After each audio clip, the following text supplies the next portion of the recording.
Breaking news చూస్తున్నాం. TDP నేత మాండ్ర శివానందరెడ్డి భార్య కొడుకు అరెస్ట్ అయ్యారు. కాసేపట్లో రిమాండ్కు తరలించబోతున్నారు.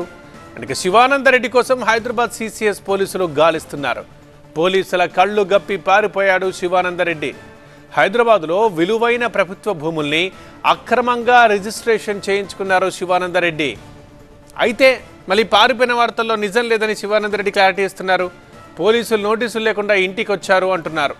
నోటీసులు లేని కారణంగానే పోలీసులకు సహకరించలేదు అని చెప్తున్నారు శివానందరెడ్డి.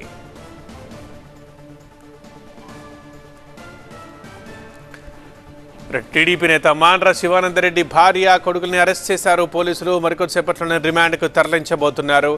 మరోవైపు శివానందరెడ్డి కోసం హైదరాబాద్ సిసిఎస్ పోలీసులు గాలిస్తున్నారు. పోలీసుల కళ్ళు గప్పి పారిపోయారని చెప్తున్నారు వారు.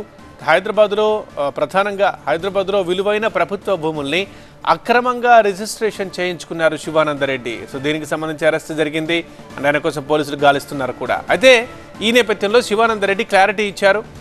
పారిపోయిందన్నది నిజం కాదు, పోలీసులు నోటీసులు లేకుండా మా ఇంటికి వచ్చారు. సో నోటీసులు లేని కారణంగా నేను పోలీసులకు సహకరించలేదు అంతే అని అంటున్నారు శివానందరెడ్డి. ఏదో శివానందరెడ్డి తప్పించుకొని పారిపోయినట్లు సిసిఎస్ పోలీసులు వచ్చినట్లు అది వాస్తవం కాదు. సిసిఎస్ పోలీసులు నా ఇంటికి రావడం జరిగింది. ఎటువంటి వారెంట్ లేదు, ఎటువంటి నోటీసు లేదు, ఎటువంటి ఎఫ్ఐఆర్ లేకుండా ఏదో హైదరాబాద్కు వస్తే పేపర్స్ ఇస్తామని చెప్పడం జరిగింది మా అడ్వకేట్స్కు. మా అడ్వకేట్స్ వాళ్ళకు క్లియర్గా చెప్పినారు, మీ దగ్గర ఏదన్నా పేపర్స్ ఇస్తే మేము అన్ని విధాలా సహకరిస్తామని. వాళ్ళు ఏ పేపర్స్ ప్రొడ్యూస్ చేయలేదు.